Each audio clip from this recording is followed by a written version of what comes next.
Salam saudara yang diberkati oleh Tuhan. Hari ini kita akan merenungkan satu bagian firman Tuhan dari Yesaya 40 ayatnya yang keempat.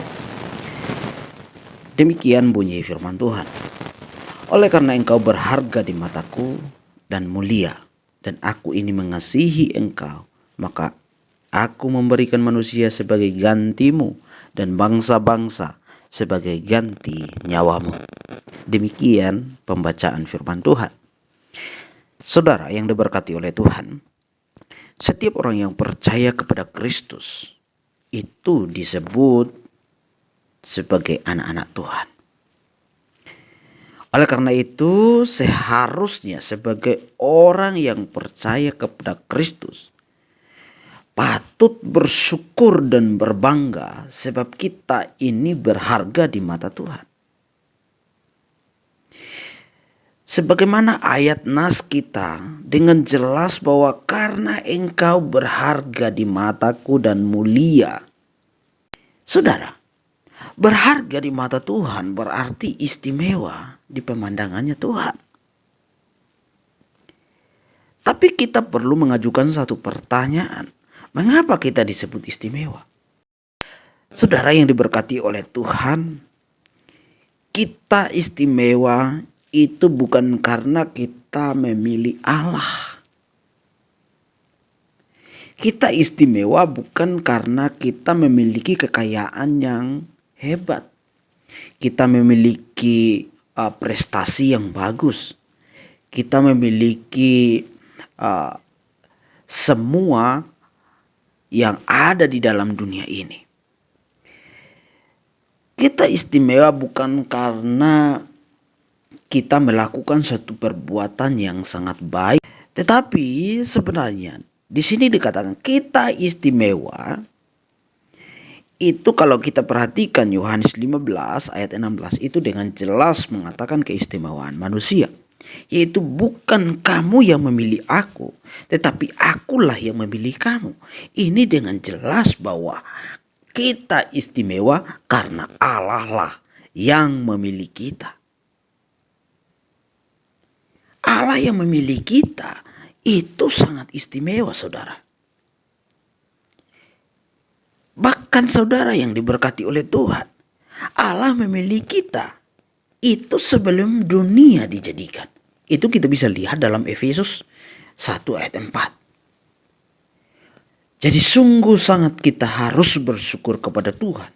Kalau Allah atau Tuhan yang memilih kita untuk datang percaya kepada Dia, memilih Kristus sebagai Tuhan dan Juru Selamat, itu adalah satu ungkapan syukur yang perlu kita amini di dalam kehidupan kita setiap hari. Saudara yang diberkati oleh Tuhan, kata dipilih itu dalam bahasa Yunani eleksegomai, berarti memilih dengan pertimbangan khusus. Memilih dengan pertimbangan khusus. Ini adalah sesuatu yang sangat istimewa, saudara. Jadi kalau Tuhan sendiri yang memilih, tentunya Ia tidak akan pernah salah dalam memilih dan tidak akan pernah pula menyesali sesuatu yang telah dipilihnya. Gitu kita bisa lihat dalam Roma 11 ayat 29 ya. Jadi kalau kita bertanya, sebenarnya apa sih tujuan Tuhan memilih kita?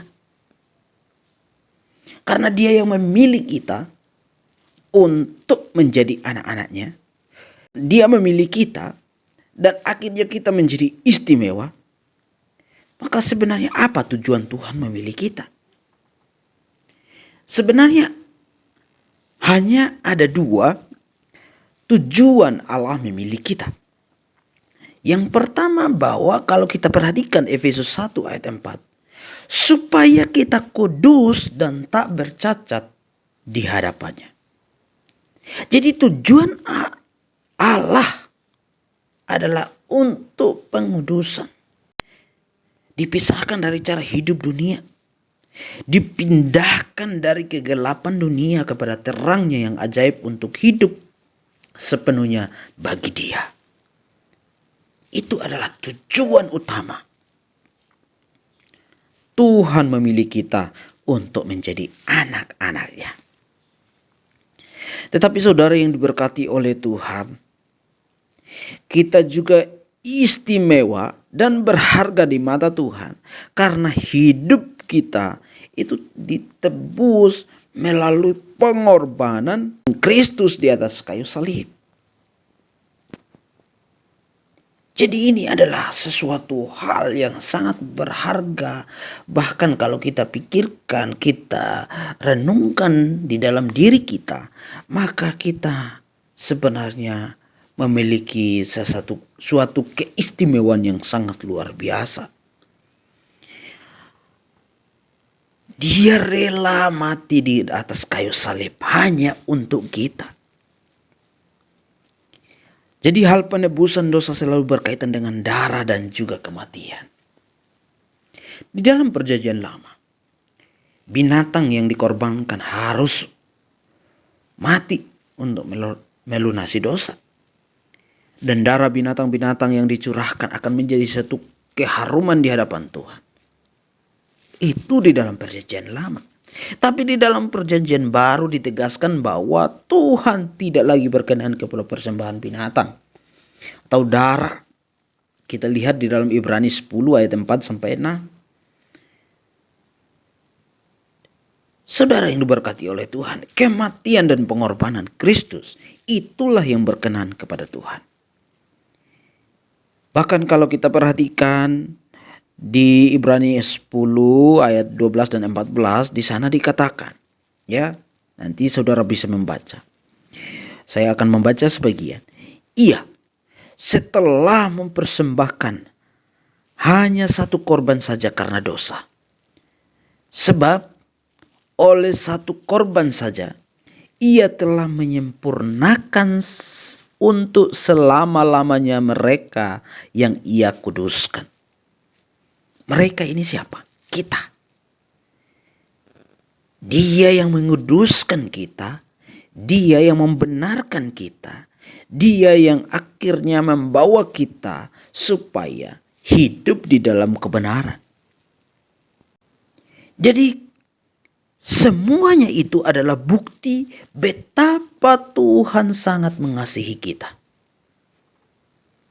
Tapi saudara yang diberkati oleh Tuhan, banyak orang Kristen tak menyadari dirinya istimewa dan berharga di mata Tuhan. Sehingga mereka menjalani hidup dengan sembrono. Hidup dengan asal-asalan. Padahal Tuhan menghendaki kita memiliki hidup yang berbeda dengan dunia. Jadi saudara yang diberkati oleh Tuhan, banyak orang yang tidak menyadari dirinya bahwa dia istimewa, akhirnya menjual dirinya, mengekspos dirinya dengan vulgar dan sebagainya. Saudara yang diberkati oleh Tuhan, setiap anak Tuhan, jika saudara menyadari bahwa Anda adalah anak Tuhan, maka saudara harus yang pertama mikirkan adalah kamu harus bersyukur dan harus hidup di dalam kebenaran, hidup dalam kekudusan dan menjadi berkat bagi dunia ini. Karena sebenarnya hanya ada dua panggilan Tuhan bagi manusia dan tujuan Tuhan memilih kita, yaitu supaya hidup kita ini kudus dan menjadi kesaksian bagi dunia ini.